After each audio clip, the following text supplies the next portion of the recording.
Hello, and welcome to another episode of Boundless Body Radio. I'm your host, Casey Ruff, and today we have another amazing guest to introduce to you now. Dr. Torkil Færø is a Norwegian general practitioner, an emergency physician, documentary filmmaker, author, and photographer. Over a 25-year career as a freelance doctor, he has worked all over Norway, had tens of thousands of consultations, and gained a unique picture of the diseases that plague us. He has learned that the cause is most often found in the stresses that our lifestyles place on our bodies. He has written two books, including the recent The Pulse Cure, Balance Stress, Optimize Health, and Live Longer, which was just released in the United States after spending almost a year and a half at the top of the book charts in Norway. The key of the Pulse Cure lies in measuring your heart rate variability, which indicates what is happening in your autonomic nervous system.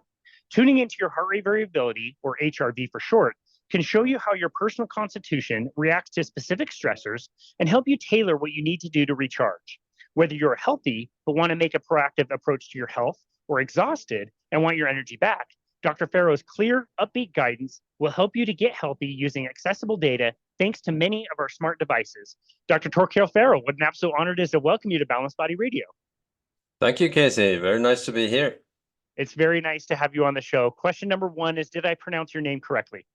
Yeah, I didn't react to it, so it must have been good. Yeah. Okay, very good. You forgive my ignorance, but here in the United States, we're not used to the zeros that have a line through them, and the A and the E are both kind of combined together. So the best I could. I hope it was okay.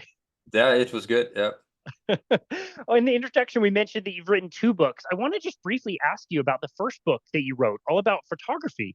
Can you tell us about that first book? I find that kind of interesting. Yeah, that was called The Camera Cure. It's a book on how to approach a problem, how to grab opportunities, because the same way that you would use lifestyle strategies for a better life, the same strategies you can use to take a picture.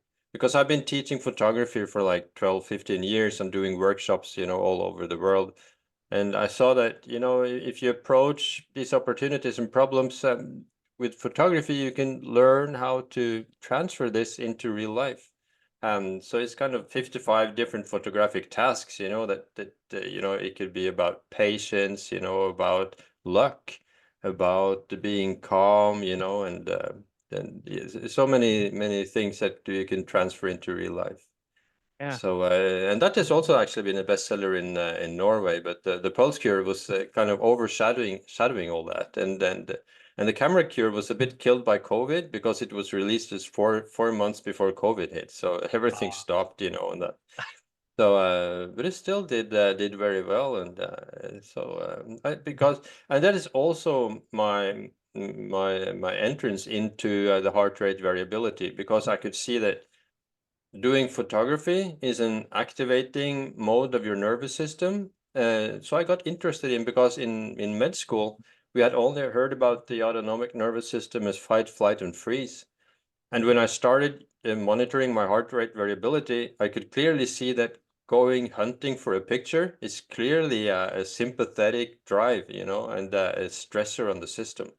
Where I used to think it as it's not fight, flight, and freeze, it must be in the parasympathetic mode, in the rest and digest mode. So I got a lot of surprises when I started tracking my HRV, and it was the camera, the photography that led me to it in some fashion.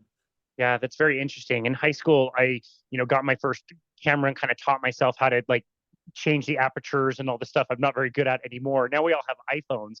It sounds like a lot of the principles in your first book would help anybody, just someone like me who's an amateur photographer taking pictures of sunrises and sunsets using my iPhone. It still sounds like a lot of the same principles would apply. Yeah, and the most important is to be present, because I could clearly see teaching workshops that if you were not present in the moment, your pictures would not be good. So you have to be present and patient, and push the button at the right moment. So you have to, and then after you have taken the picture, you have to evaluate, how did this work? Was I good at this, or should I do more of this, or should I do it differently? So this evaluation of what you have done, and then to change what you're doing into something better, it's you can use it for everything in life, I love that. Yeah, that sounds like a direct application for what we're going to be talking about today, which is your recent book and something that I absolutely love talking about. When I was 18 years old, my parents gave me a TV VCR combo to take to my dorm in college. And I returned it to buy a polar heart rate monitor because I was so fascinated with tracking heart rate, and it was helping with my cycling training that I was doing competitively at the time. I spent most of my career working on a metabolic cart where we were measuring heart rate, VO2 max, metabolic rates, fat oxidation, all kinds of stuff like that.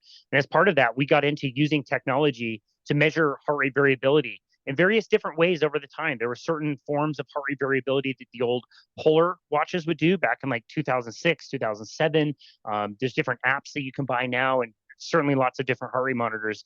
And now we live in this really cool time where, 20, 30 years ago, if you wanted to measure heart rate variability, you needed very sophisticated and very expensive equipment to measure it. And now this is something that is included in a lot of the devices and wearables that we have today. It's quite an interesting evolution in how we're using heart rate variability today. Yeah, and in Norway, at least 70% of the population, they have the smartwatches, so they already have the equipment, and they don't really know how to get the most out of it. Even the doctors don't know. When I talk about heart rate variability, and I did not know about heart rate variability until 5 years ago, so I can't blame them. It's not something we were taught in med school.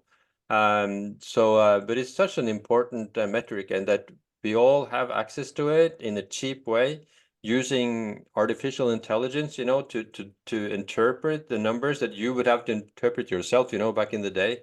Now the artificial intelligence does it for you, and give you an estimate of how much resources do you have this day. Are you overstraining yourself, or could you do a workout, and so on.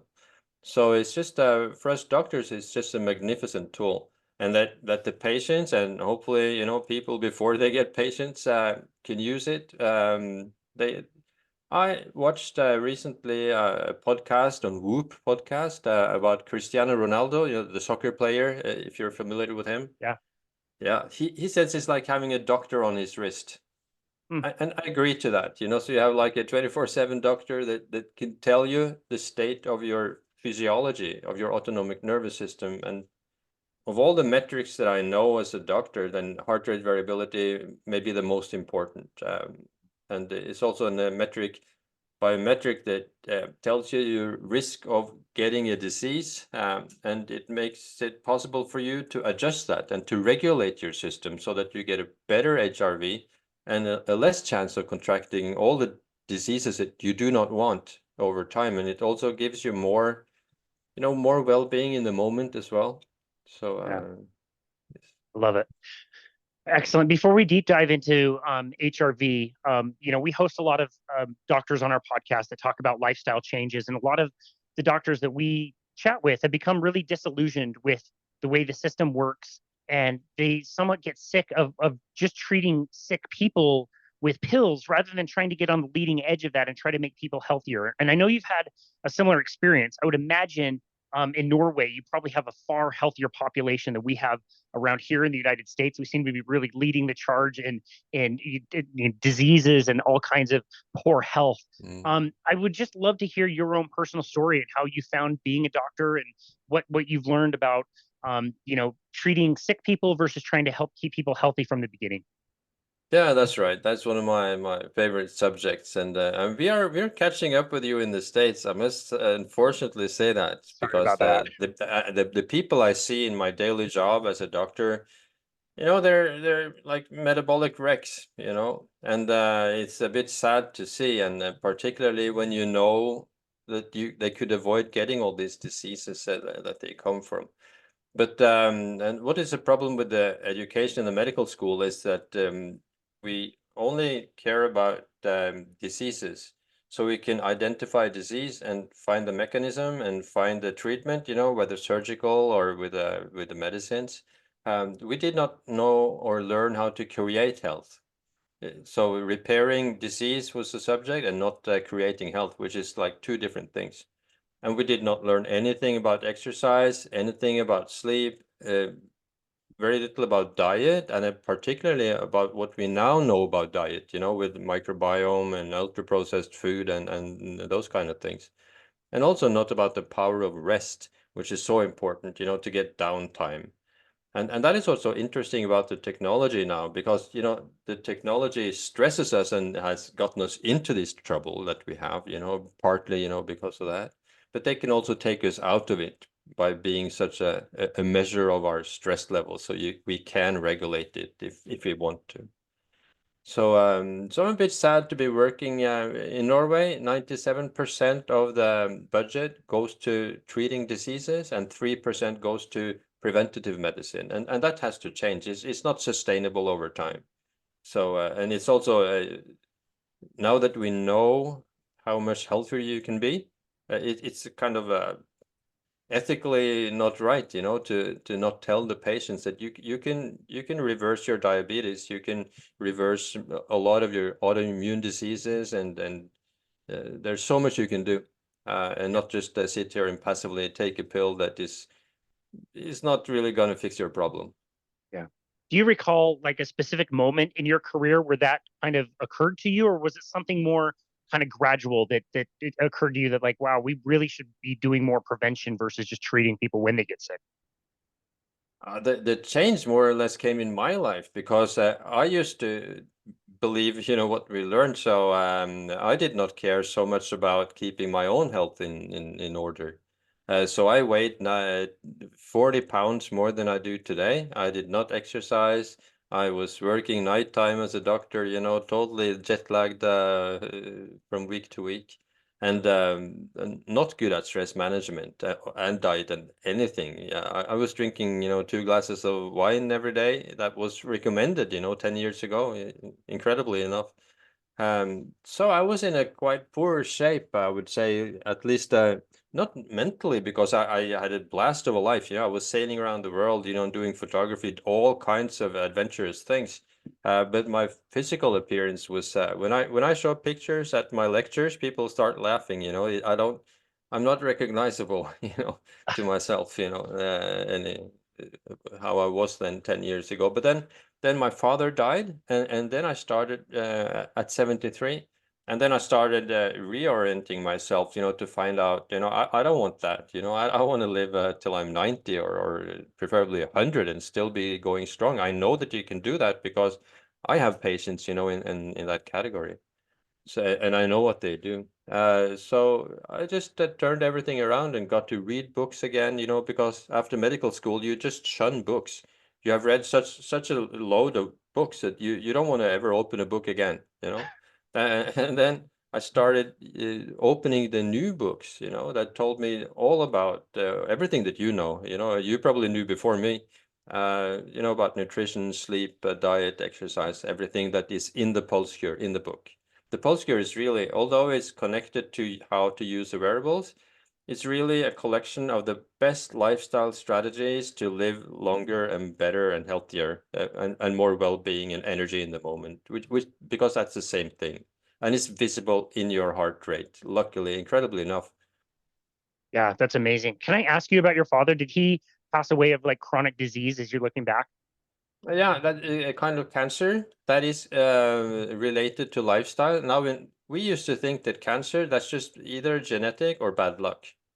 And it's only recently, and probably most doctors even don't know now, that most cancers are related to, insulin resistance and stress and poor metabolic rate, poor mitochondria, and they are preventable.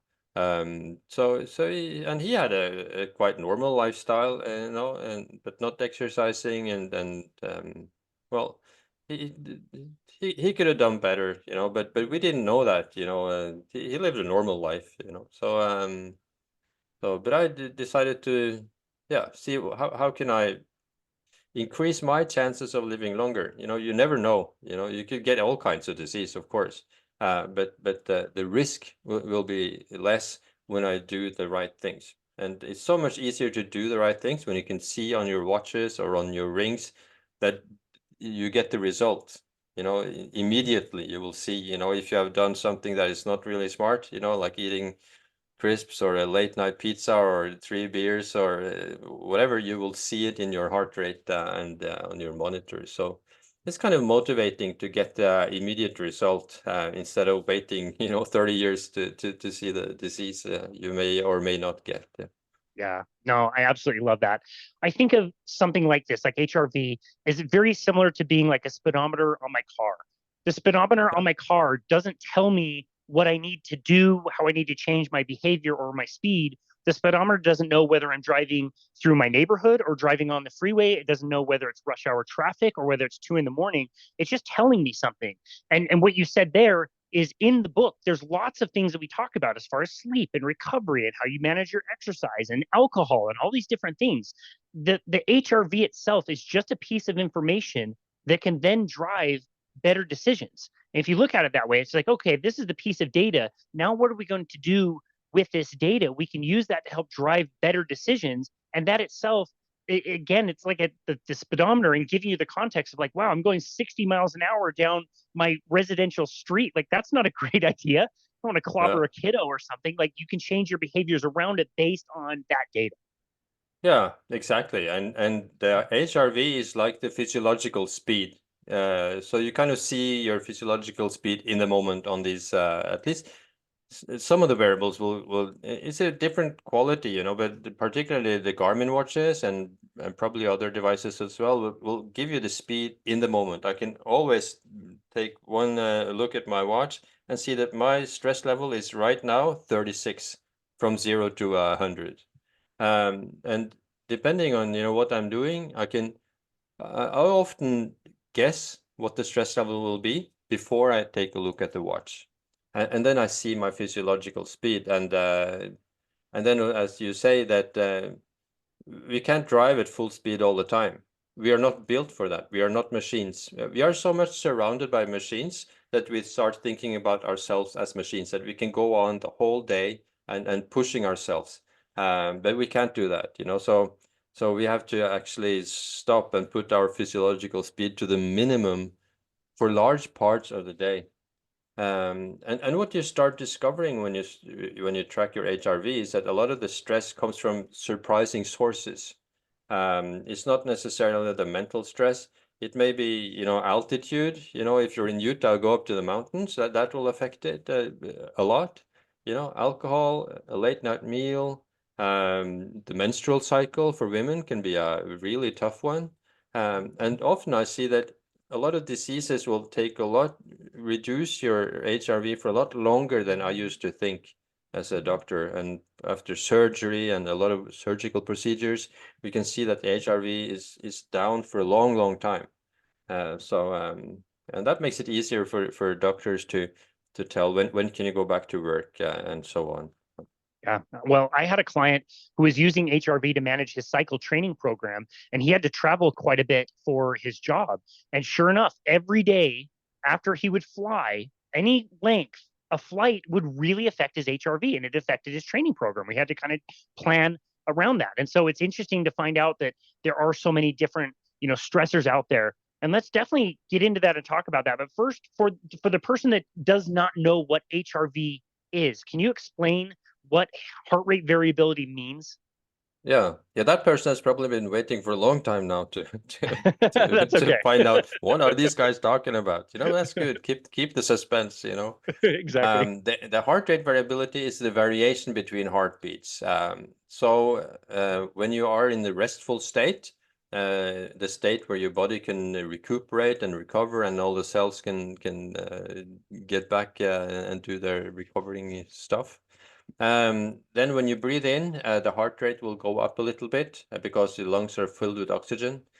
And then when you breathe out and there's less oxygen in the lungs, then the heart rate will slow down a little bit to save some power, and that is detectable in milliseconds. But you can detect it yourself if you are in that restful state and feel your pulse, at your neck. You can feel it. And of course, the ancient Greek and Egyptian doctors and Chinese doctors, they knew this, that the pulse could tell a lot about the health of the state. So that is in the relaxed state that we are supposed to be in most of the day from ancient times. But then if you're in a stressful state, for whatever reason, if it's mental or what you have been eating or exercise or whatever, then the heart will beat very, very steadily, like a clock. And then the wearables can detect the difference between the totally relaxed state with a good variation between heartbeats and the stressful state with a low variation between heartbeats. And then it can do that in the moment, and then, of course, accumulate it throughout the day and night. And then you will get a very, very important overview of how your physiology is at the moment. Yeah, very well explained. I think people think that when their heart rate is 60 and they're resting, that it's like a metronome and click, click, click. There's one beat every second, when really it will go up to 62, 63, and then come back down to 57, 58. And in that lower, Yeah. like you said, the parasympathetic state, when you're more relaxed, the heart rate will generally be lower and there will be more variation in the heart rate. Where if you're in the more sympathetic or stress state, your heart rate will be higher, but it will be more steady. And that kind of difference can show you, exactly what state is more predominant in your body at that time. Is that right? That's right. And I used to start using, for the first couple of years, I had one ECG monitor that I was, gluing, to my chest. And that could show very accurately, and that could say exactly what you're saying. So when I was breathing in, it could be the pulse went up to like 75, and breathing out, maybe down to 50, and up again to 75, and I could see it, in real time, this difference. It's called arrhythmia, actually. We as doctors learned that this was sinus arrhythmia, like a bad rhythm, but it's a good rhythm. It's a good rhythm that shows that you have a good connection to your vagus nerve. And the importance of your vagus nerve is just kind of beginning to discover the last like 10 years, So we did not learn very much about it, except for its existence, in medical school. But now we know it's so important for gut function, for immune function, and for to help your body be in the recovery state. Yeah, interesting. And I think a lot of people at this point are aware of how detrimental stress can be. But it's so important to say that some stress sometimes is very healthy. We need it. Like if you're in a training program, if you are trying to get stronger for a cycling event or build muscle, or you just have day-to-day things. We even think of things like, saunas and cold plunges and all of these things. Those are all stressors on the body. Anytime you eat is a stress on the body. It's just that we just don't want it to be overly stressed all the time and not relaxed enough more of the time. Like there's a balance there that we need to kind of understand. Too much for too long is not great, and too little for too long is also not great. It's the balance between the two that is most important. Exactly, exactly. I couldn't have said it better myself. Yeah, exactly. And the big problem is that we don't shut totally off. It's like you're having the oven it could go for like 0 to 6, you never turn completely off. So you're like simmering on 1 or 2 all the time, and we're not made for that. So that leads to a state of chronic stress. So we are made to grow from acute stress. We are made to do hard things and to recover stronger from that, both mentally and physically. But we are not equipped to deal with this chronic low-grade stress that day and night over a long, long time that we are now living in, and all the toxic sources that we have. We have to live a little bit more like our ancestors did on the savannah, really. When we work against our biology, we lose, and that's so important. We have to sleep better. We have to get more sunlight. We have to rest more. We have to exercise more in the right amount. And these things are all important. And it's interesting you mentioning cold plunges, and the cold actually is a big stressor as you're in the really cold water. But once you get out of it, you will see on your watch that you can be in a parasympathetic state for hours afterwards. You feel calmer. You probably have you done cold plunges? I have, yeah, as Yeah. unpleasant as they are in the short term. Yeah, unpleasant in the short term, but pleasant for hours afterwards. And you can see it on your watches. So you will see that you reach this parasympathetic state with a better HRV. So the sensation you have after the cold plunge is measurable. And that, of course, I used to hate, that my wife, filmed from outside the door when I was in my first cold shower. I was just screaming, you know, and it's still uncomfortable. But when you know that afterwards you will see the result, and you will be calmer in a meeting or at the lecture or whatever you need to perform, then it's worth it, So as you're in the shower, you already know the benefits that comes afterwards. And the opposite, when you're having that 2 glasses of wine, you know that there will be a price to be paid in the night, and it doesn't taste that good anymore. That's right. So that is a big surprise for so many people. The effect of alcohol that is so big on the system, because the alcohol, makes makes you feel relaxed and calm. That's why so many people use it as self-medication.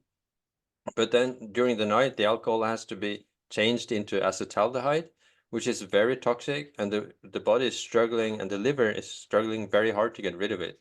And it's a big stressor. I can see on my watch that it is as big a stressor as holding a lecture in daytime Wow. in the night after maybe 3 or 4 glasses of wine. So I do Wow. it sometimes just to experiment, but then I have to know that in the next 2 or 3 days, I'm not going to do anything very important because, Wow. yeah, yeah. It's that big of a difference. Yeah, and according to Whoop, I also use a Whoop band, and they take in the knowledge from their users, and they can measure that it takes 5 days until you're back again where you started, before you had a night out of like 4 or 5 glasses of beer or bottles of beer and so on. Yeah. Wow. So, Yeah. Wow. I generally follow a very low carbohydrate type diet, but I'm one that, enjoys an IPA every now and again. And this has got me very much rethinking that habit and making me think like, wow, maybe this is affecting me a lot more than I thought it was. yeah, it could, and also it could not, because all these biometrics will be very individual. So I go together with people that can drink 1 or 2 glasses of beer and it or bottles of beer, and it's no problem, But my recovery is wrecked. So you can see how you react to certain things, because in medical research we we are watching how an average will respond to a certain whatever we are investigating, and that does not necessarily mean anything to you, because you could be at the opposite side of the spectrum, and this will show how do you react to gluten, how do you react to a training session, because that can be so different. Yep. And one of the most important things about the devices is they can guide you through training, and particularly people with a low VO2 max, when they start training, on New Year's Day or the 2nd of January or something, uh, they cannot train hard. They will be full of lactic acid, and they have to start really slow. So and that is what these devices can guide you. How much do you need to train, according to your fitness level? Yeah. So It reminds me It reminds me a lot of a continuous glucose monitor where you put this device on and it shows you how you react to certain foods. And the number of stories that I've heard of like you would expect everybody eating white rice would have the same thing, or everybody having a banana or a potato. I've even heard some people eating certain vegetables and having a really high response in their blood glucose, where normally we would think like that's pretty benign. That's not going to affect, vegetables are not going to affect your blood sugar. For some people, it does. And so HRV yeah, is very similar in that way, that it's just showing you how you are reacting today, right now, to whatever's going on. yeah, because that can be very different. For example, if you go for a run, half hour, whether you have slept enough that night or not, can affect it a lot. And that will also I also use a lot CGM, glucose, continuous glucose monitor. And if I have a poor night's sleep, if I eat the same meal, it will go up a lot more. You know. Wow. So the sleep affects the stress level and cortisol a lot more than we probably would think. Yeah. Okay. When I was using HRV very religiously, I was in a speed skating program, and I was training fairly frequently, and so I was using it to manage my training load for a particular day, or even long term over the course of a month or a 3-month block. I found it to be very helpful. Now, when we were using it, I was instructed that you do it in the morning every single day. You go about 2 weeks to develop your baseline and kind of get your normal numbers, and then you do it every single day, one time in the morning on the same device, and that's kind of it. You get that one measurement. And I thought that was the best way to do it, because so many things would fluctuate during the day, and that way you control the variables and get the overall sense of how you're doing. After finding your content in your book, you've really changed my mind about this, where I've seen much more of the value of always having something on and on you, so that you can watch it during the day. Again, similar to checking your blood glucose under the same circumstances every day by pricking your finger at the same time in the morning, versus using that continuous glucose monitor where you're seeing it all the time.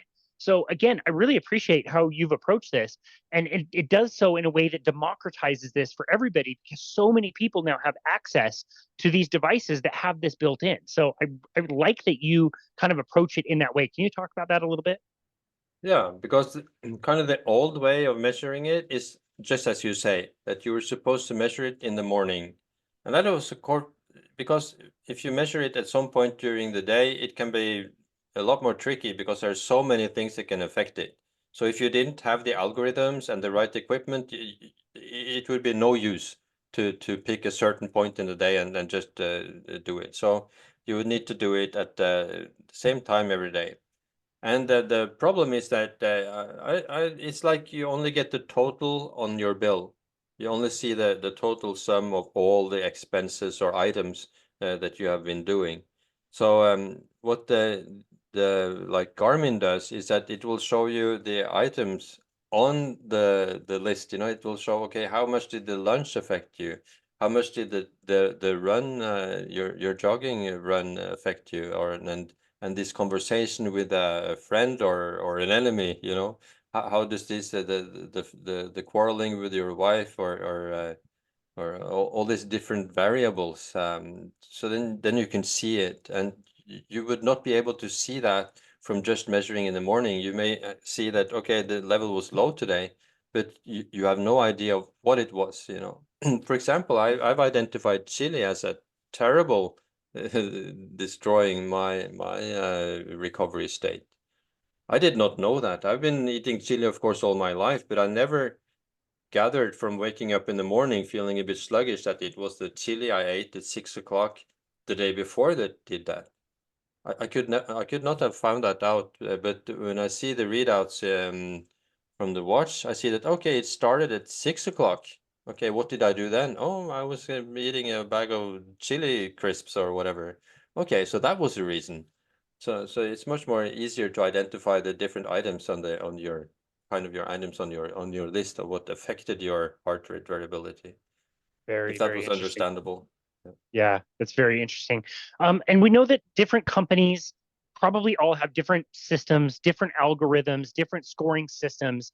And to me, I would consider that less important than using whatever device you like and using that one consistently. It's almost like a body fat scale. Like, does a body fat scale actually know how much body fat you have? Like, no, we're making a really good guess. Like, you need to do an autopsy to find out how much body fat somebody has. It's probably not the best way to do it if you're curious Hmm. about that number. There's proxies and we can get good ideas, but the most important thing is to use whatever you use and use it very consistently so you can notice changes over time. Is that the way you look at it as well? Yeah, yeah, I think so. And all the different devices has their pros and cons. So both the Whoop band is very good, and the Aura Ring is very good. If you have an Apple Watch, there's an app called Athletic, like the combination between athlete and analytic. That's quite good. But in my mind, at least for the moment, the Garmin watches are by far the best ones. And that is not because of the Garmin watch in itself, but they have bought the algorithms of a Finnish company called First Beat, and it's their algorithms that is really the key to identifying all the things that stresses you. So, but in this field, everything is evolving by the month. I know that Samsung is now coming out with their Galaxy Ring, and you know, they probably have some new things coming on also. So this may be totally different in 3 months' time. And what is good for me as a doctor is that it's not only money after you get sick, because there's so much money in big pharma. It's so much money in sick people, in waiting till people get sick and then treat them with something that does not cure them, you know, but just keep them a little bit better. And luckily here, there's a lot of money from big companies in helping you to avoid getting sick. So I'm actually quite optimistic that at least the ones who choose to use this possibility can get healthier. Of course, you have to choose it yourself, but at least there will be a device that can help you get a better lifestyle that is more sustainable over time, and makes your autonomic nervous system and immune system and physiology be, you know, be sustainable. And it will not only avoid you getting all these diseases like in 20, 30 years, but it will give you more well-being and more energy in the moment also. Yeah. And that is the reason why the book has sold so much in Norway, that you will feel this instantly. In 1 or 2 weeks, you will feel the difference. And then people tell all their friends, because this subject was totally unknown. The Podsker is actually the world's first guidebook on how to manage lifestyle strategies compared to wearables. So when it came out, you know, last January, it was something that nobody had heard about, you know, but it spread so quickly because people immediately realized the value of this. Ah, that's so cool. You must be so proud. I think a lot of people, when they're thinking about lifestyle changes, they only see the sacrifice. They only see that they should, do some time restricted eating, and that's uncomfortable at first, or they should do some workouts, and that's uncomfortable. And like all of these things are just like they're sacrifices that you have to make, but you don't realize all of these things are also paying you back as you're doing them. You will have more energy. You will feel better. You don't know what that feels like just yet. So it just feels like a sacrifice, but it's not a sacrifice when you start to see the benefits on the other side. Yeah, and you talk about fasting, and that is also so motivating, because the first time I was fasting, I was expecting to see a lot of stress on my monitor. You know, it felt uncomfortable. I had been eating breakfast for like 50 years, you know, so my body and the bacteria in my intestines, they were used to, you know, having their meal at the same time. But on the watch, I could see it was in a parasympathetic mode. That fasting at that time, before I started cold plunges, was the most effective way of getting into the parasympathetic mode. So fasting is very effective in that way. And of course, you know, in all religions, fasting is a way, you know, to get sharper, you know, and so it's an ancient strategy to be more focused and feel more energy. And of course, the food industry wants you to think that if you feel low on energy, you have to eat something with sugar, you know.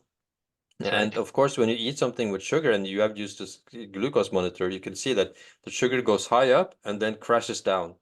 And while it's crashing down, you feel the need for another kick, you know, from a sugary thing. And you go on a roller coaster ride with your blood sugar the whole day. And that is very, very stressful. And you will feel hungry 10 times during the day. And now, you know, I use the restricted feeding window of 6 hours, or maybe 7 or 8 at some point, sometimes. I've never felt I almost never feel hungry. Yeah. It's such a So, game changer. To think that the idea that breakfast is the most important meal actually came from cereal companies. Like a lot of people would consider that, and then it starts to make perfect sense. So they're trying to sell cereal to you, your first meal of the yeah, day. yeah, that's Kellogg's. Yeah, Exactly. yeah. Exactly. I do have one other question about the wearables. Mhm. So oftentimes when people were measuring heart rate in the past, they would need a chest strap. That's kind of how we use things. It would pair up to the device that you were using. Maybe about 10 years ago, we started to see more of the optical devices where with an armband or like the Whoop band or like the Apple Watch or Garmin, the heart rate monitor is kind of built in. And I haven't had much experience with them recently. I used to sell Garmin devices all the time, along with Fitbits and Polar watches and all these other things. I noticed that with the Garmin watch, again, This is several years ago, but they seem to have the most trouble when somebody would get their heart rate up to show them where their heart rate currently was during exercise. I assume that technology has improved since I was working with them a little bit more. Do you notice any issues with heart rate accuracy in certain situations among the different devices that you've used, or at this point are they all pretty much very accurate? I think they're pretty much very accurate, but I use a chest strap when I go running to have it as accurate as possible. But that is also maybe not the most important time to measure the heart rate is after you have been running, to see how your pulse react afterwards. How fast will you go down into a de-stressed level? But when you are gauging your speed, according to the heart rate, which is important, for endurance athletes, you would need to have like 80% of your exercise in zone 2. With maybe for me, that would be a pulse, 130, 140.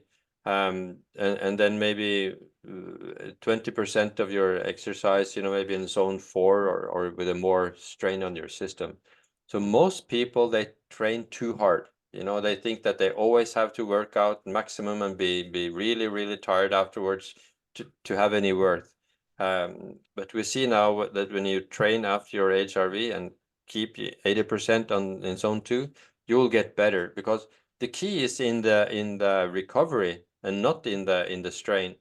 So if you just strain yourself all the time without allowing for recovery, you're just breaking down your body. So the strengthening of your body is in the recovery time.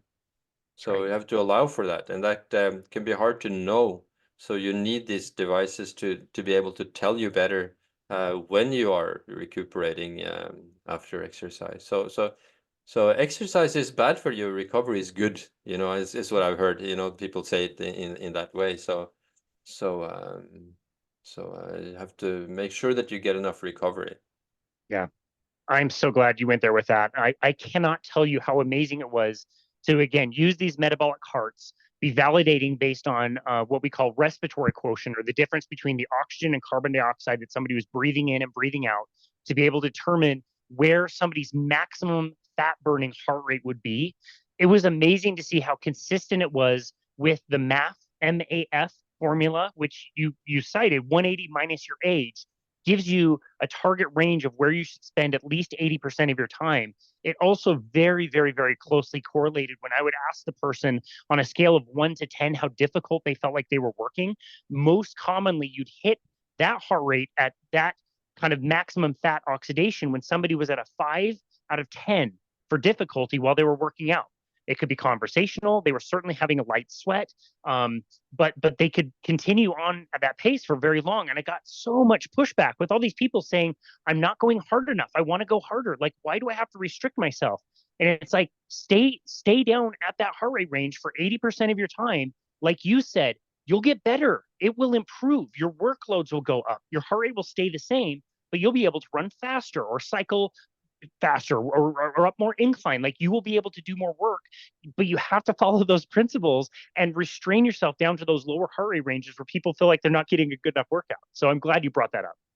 Yeah, because we're not made, to work at that high heart rate over time. It's detrimental to our health. It's not healthy, that's for sure.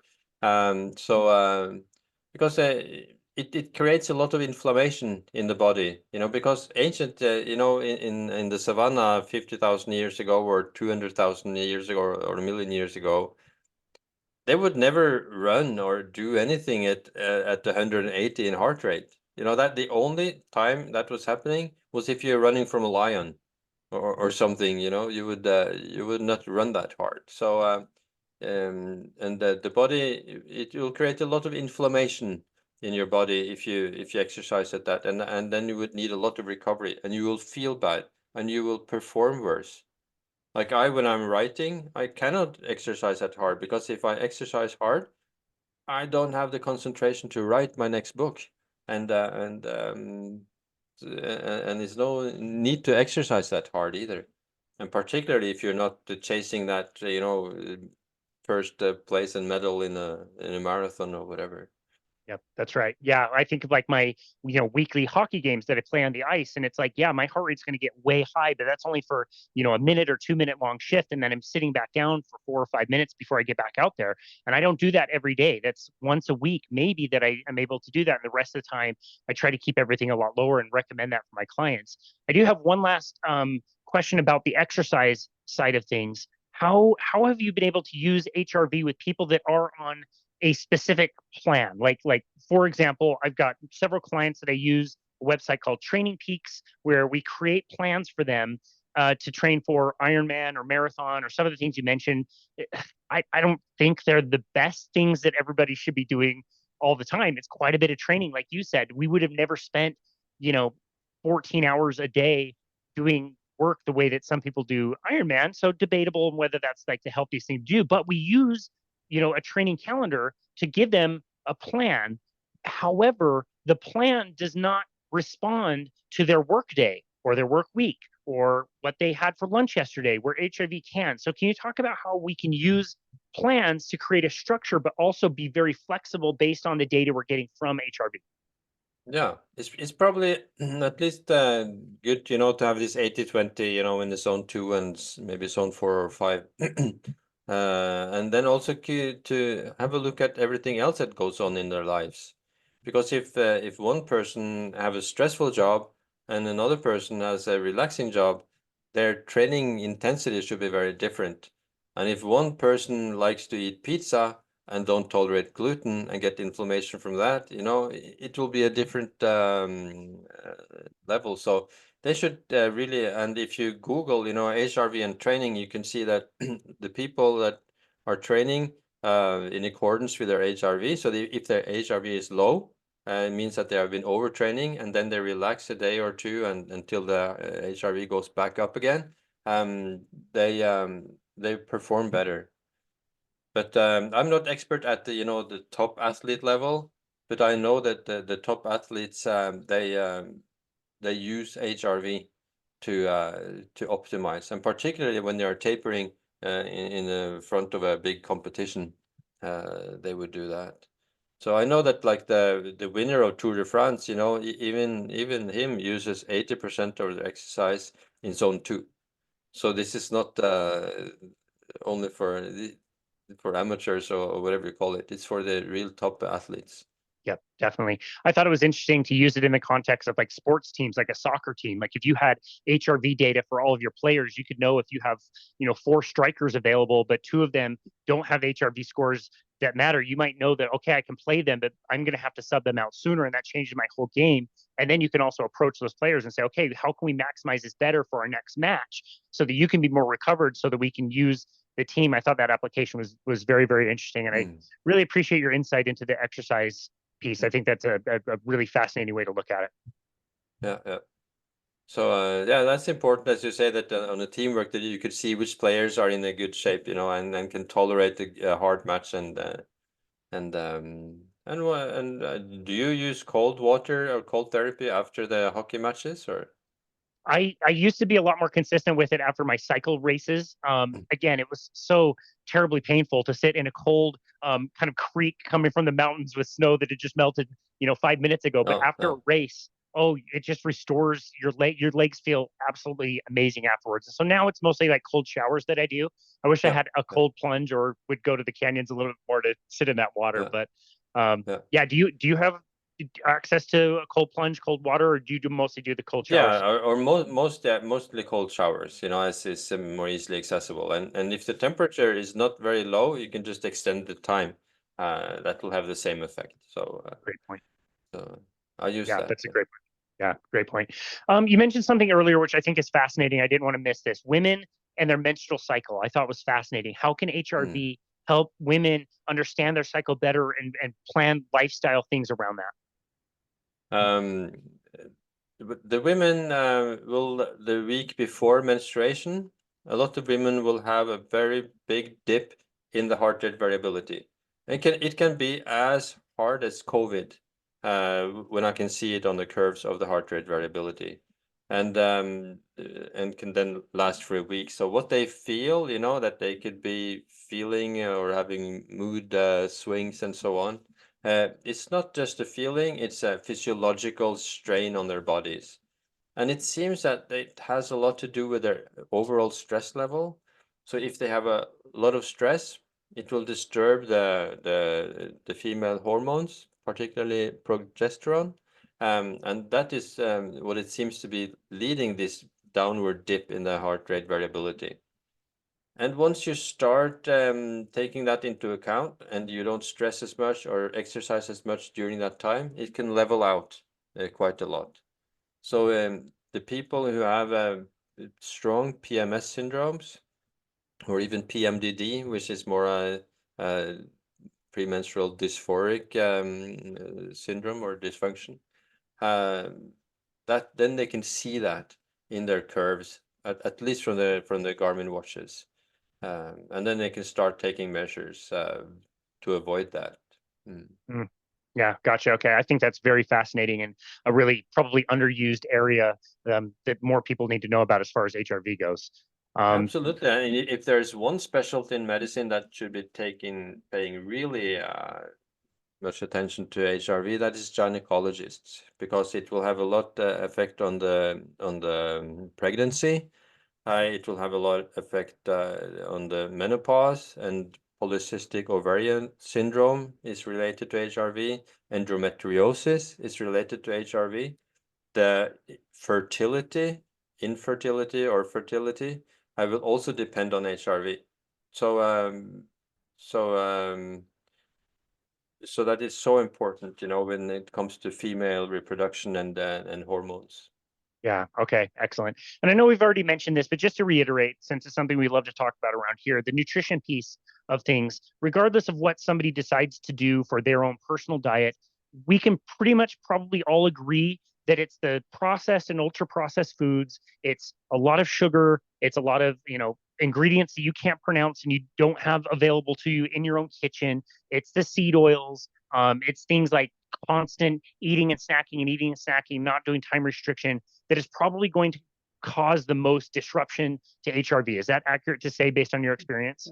That's right. And the biggest source of inflammation in the body is related to diet and related to ultra-processed food that we're not made to eat. Our intestines are not made to eat that, and it leads to a leaky gut. It leads to a lot of stuff that you don't want in your bloodstream because of the leaky gut leaking, substances from your intestinal contents and into your bloodstream.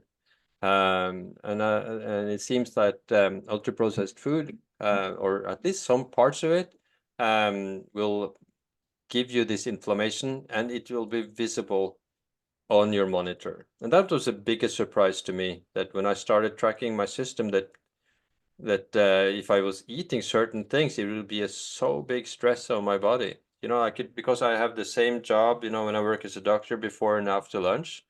So if I go fasting until lunch, and then depending on what I'm eating, I can see big differences. And I remember the first time I was eating, that was probably somebody having a birthday or quitting their job or whatever. They had a big cake. So instead of the usual salad lunch, I just had two large sizes of cake.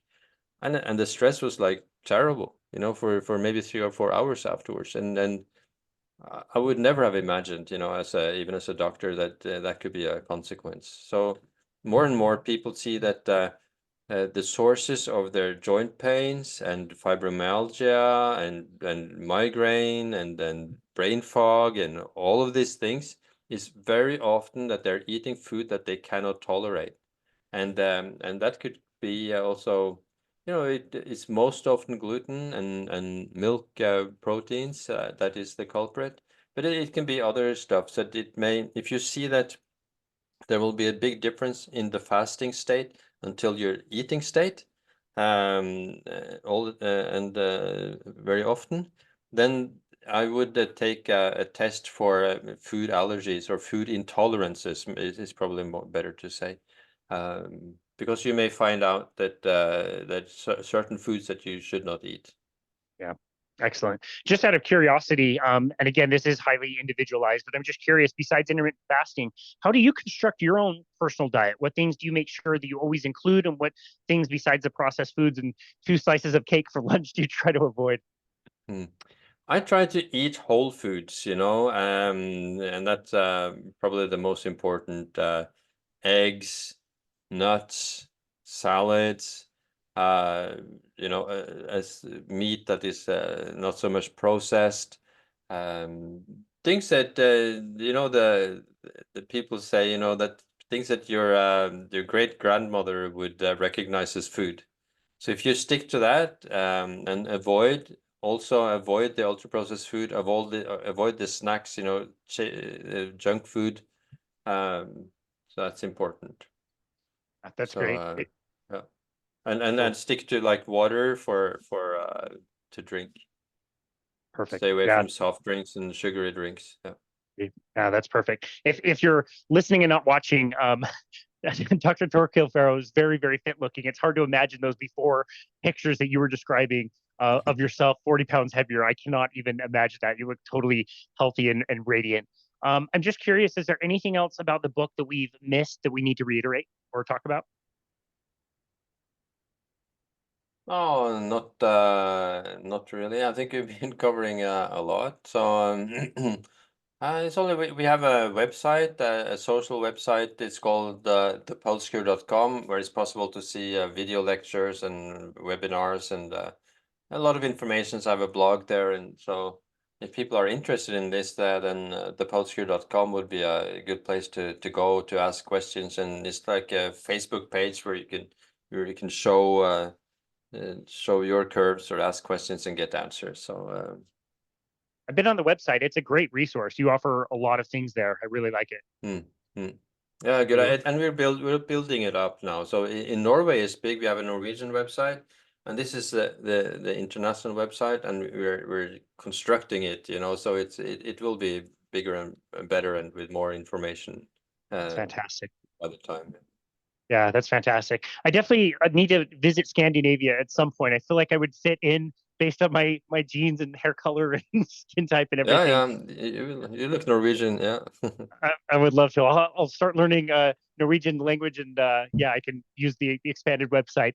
But again, doctor, this has been super, super helpful. I really appreciate all this information. One more time, where would you like people to go to find you and connect with you and your work?